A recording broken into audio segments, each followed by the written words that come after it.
अक्सर एक शेर जो है वो सुनने में आता है, बाजो इलम जे फ़कर कमावे काफर मरे दीवाना हो। ये हज़रत सुल्तान उल आरिफीन सुल्तान उल आशिकीन हज़रत सुल्तान बाऊ रहमतुल्लाह अलैह, ये आपका एक लिखा हुआ कसीदा शेर या रुबाई है कि इल्मो बाद फ़कर कमावे काफर मरे दीवाना हो। अब इस पे जो है ना काफ़ी सारे लोग जो है ना वो इस चीज़ की दलील देते हैं कि इल्म जो है ना जी, इल्म के बगैर जो है फ़कर, तो ये कोई दुनियावी इल्म या किताबी इल्म का हज़रत सुल्तान उल आरिफीन ने नहीं फरमाया कि इल्म बाज करे फ़कीरी। अगर इस तरह जाएं तो उनके दौर में फ़ारसी उनकी अपनी ज़ुबान थी, उस दौर में फ़ारसी ज़ुबान चलती थी। आपकी किताब जो ऐन अल फ़कर है वो फ़ारसी में है। उस वक्त की जो ज़ुबान थी वो फ़ारसी थी, पंजाबी ये ज़ुबान चलती। तो आप उस वक्त में ये इंग्लिश जो अंग्रेज़ का दौर है, इंग्लिश नहीं जानते थे। तो इस तरह देखें तो फिर बाजो इल्म बाज करे फ़कीरी, मतलब वो इंग्लिश नहीं जानते थे, इंग्लिश का इल्म उनके पास नहीं था। उनको ये प्रेजेंट पास्ट ये जो ये सेंटेंस जो सिखाए जाते हैं बच्चों को, ये उस वक्त जो है उन्होंने नहीं सीखे। तो इसका मतलब है इल्म के बाद उन्होंने फ़क्र किया नहीं। जैसे रूमी है, रूमी को कई ज़ुबानों पे, मौलाए रूम को जो है वो कई ज़ुबानों पे उनको अबूर हासिल था।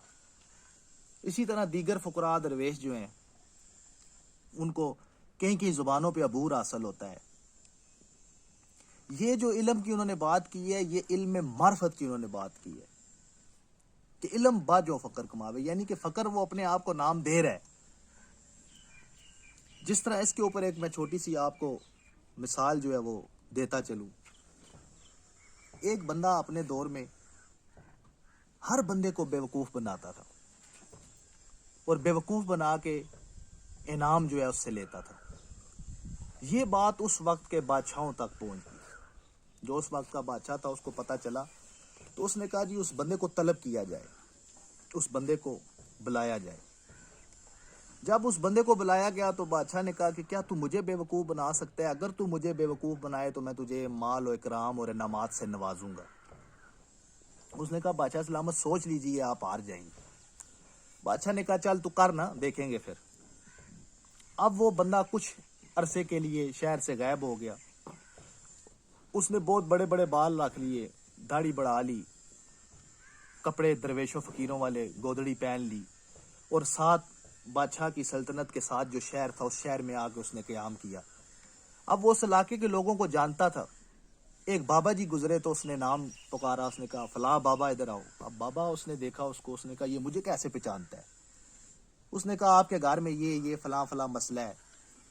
तो उसकी बाबा ने मशहूरी कर दी जाके, भाई वो फलां जगह पे एक दरवेश फ़कीर आ गया, तो वो तो लोगों के घरों के मसाइल तक जानता है। ये बात बादशाह सलामत तक जा पहुंचती है। बादशाह सलामत उसको अपने महल में तलब करते हैं कि हाँ जी बाबा जी आप मेरे जो है महल में आए। वो आगे से जवाब देता है कि नहीं, फ़ुक़रा दरवेश किसी के पास नहीं जाया करते, बादशाह को चाहिए कि वो चल के मेरे पास आए। तो बादशाह को जब ये पता चला तो बादशाह ऐसे बंदे की तलाश या ऐसी बात सुन के माजूब और परेशान हुआ। उसने कहा चले हम चले जाते हैं। जब वो उधर गया पहुंचा तो उसने बाबा की बड़ी इज्जत की, बाबा की बड़ी शान, भाई आपने बुलाया जी। बाबा ने भी उससे बातें की, सब बातें होगी। बादशाह जब चलने लगा तो उसने कहा मैं आपके साथ आपके महल में जाना चाहता हूँ। उसने कहा आप दरवेश हैं, चले मेरे साथ। वो उनको लेके महल पहुंचा जहाँ पे आला शाही मेहमान बैठते थे, वहाँ पे बाबा को भी बिठाया, बैठ गया और बड़ी बड़ी बातें करने लगा जी मैं फ़लाँ से मिला, फ़लाँ से। उसने कहा बादशाह को बाबा ने बोला कि आली हजूर अगर इजाज़त हो तो कोई अर्ज़ करूं। उसने कहा जनाब जो दिल चाहे आप बोलें। उसने कहा कि मैं आपसे शर्त जीत चुका हूं। आपने कहा था कि कोई मुझे बेवकूफ़ बनाए तो मैं उसको मालो इकराम से नवाजूंगा, तो लिहाजा मैंने आपको बेवकूफ़ बना लिया। मैं वही फ़लाँ बंदा हूँ, ये मेरी जुल्फ़ें, ये मेरा हुलिया है, आपसे मेरी शर्त लगी थी। इससे पहले बादशाह ने उसको इनाम और इकराम में नवाजने के लिए कहा था कि बाबा तू चाहे तो मेरी आधी सल्तनत ले ले। उसने कहा मुझे आपकी आधी सल्तनत नहीं चाहिए, मेरे वो इनाम और इकराम जो आपने मुकाए थे वो दे दे। उसने कहा तू कैसा दीवाना आदमी है कि मैं तुझे आधी बादशाह दे रहा था, اور تو اپنے اسی انعام و اکرام پہ جڑا ہوا ہے. ہو سکتا ہے میں وہ جو تجھے 4 سکے دوں. اس نے کہا اس وقت میں جس لباس میں ہوں نا یہ لباس ہے فقر کا, تو لہٰذا فقر کے لباس کو میں دھوکہ نہیں دے سکتا, اس لباس کا میں استعمال نہیں کر سکتا. تو بادشاہ اس کی یہ بات سن کے شرمندہ ہو گیا اور اس نے سر جھکا لیا اور اس کو انعام و اکرام سے نوازا. یعنی اس دور میں فقراء کا لباس پہن کر دھوکہ دہی کرنا بھی برا سمجھا جاتا تھا کہ یہ پاک مقدس لوگوں کا لباس ہے, درویشوں کا لباس ہے, اسے پہن کے دھوکہ دہی نہیں کرتے. تو اس وجہ سے سلطان الفقراء نے یہ بات فرمائی کہ علم و باج کرے فقیری. بھائی اس کو پہچان ہے ہی نہیں, معرفت کا کوئی پتہ کوئی نہیں, کائنات کے معاملات کا پتہ کوئی نہیں. باقی یہ جو کتابی علم ہے, شریعت کا علم, یہ تو بچہ مسلمان گھر میں جب پیدا ہوتا ہے تو اس کو لا الہ الا اللہ محمد رسول اللہ یہ سکھا دیا جاتا ہے. اس کو ایمان کی 2 صفتیں سکھا دی جاتی ہیں. اس کو نماز, روزہ اور محلے کی مسجد سے جو امام صاحب جمعے کے دن واز کرتے ہیں, اس واز میں حج, زکوٰۃ, جہاد, یہ سب چیزیں اس کو بتا دی جاتی ہیں. یہی شریعت ہوتی ہے, پر وہ اپنے اوپر لاگو نہیں کر سکتا. وہ سنتا ضرور ہے, پڑھتا ضرور ہے بچپن سے کہ جھوٹ بولنا غلط بات ہے, لیکن وہ جھوٹ بولتا ہے. وہ بچپن سے پڑھتا ضرور ہے امانت میں خیانت نہیں کرنی چاہیے, پر وہ امانت میں خیانت کرتا ہے. تو فقر یہ پریکٹیکل ہے, جو شرع شریعت, جو علمی کتابی علم اس نے پڑھا ہوتا ہے, کوئی ہادی, کوئی گرو, کوئی رہبر ایسا اس کو ملتا ہے جو اس نے پڑھا ہوتا ہے کہ جھوٹ نہیں بولنا, جھوٹ بولنا بری بات ہے, وہ اس کو اس کی پریکٹیکل میں سانچے میں ڈال دیتا ہے کہ اب تو نے واقعی جھوٹ نہیں بولنا, اب تو نے واقعی امانت میں خیانت نہیں کرنی. تو اپنی پہچان سب سے پہلے, عادی گرو رہبر وہی ہوگا جس کے سامنے جب آپ جائیں گے تو وہ بجائے اپنا بتانے کے کہ میں جناب اعلیٰ حضرت جہانگیری, میں فلاں, میں اتنے مدرسے پڑھے, میں نے یہ کیا, یہ بتانے کے بجائے وہ آپ کو بتائے کہ آپ کون ہیں.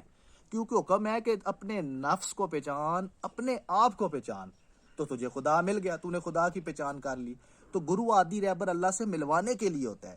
تو اب گرو کو پتہ ہی نہیں, پہچان ہی نہیں, معرفت ہی نہیں, تو وہ پھر اگر فقر کا لبادہ اوڑھ کے بیٹھ جائے تو اس بندے کے لیے سلطان العارفین نے فرمایا ہے کہ علم و باج کرے فقیری, دیوانہ مرے کافرو. بھائی کافر دیوانہ ہو کے وہ مرے گا, علم نہیں ہے, معرفت نہیں ہے. تو اس کو انگلش یا انگریزی یا یہ شرع شریعت یا کتابی علم سے نہ جوڑیے. فقراء درویش کا جو علم ہوتا ہے وہ سینہ بسینہ ہوتا ہے, یہ سینہ بسینہ ٹرانسفر ہوتا ہے. تو یہ سلطان العارفین کے شعر کی وضاحت کرنا لازم تھی, جو میں نے اچھی سمجھی کہ لوگوں کو اس کا علم ہونا چاہیے, پتہ ہونا چاہیے.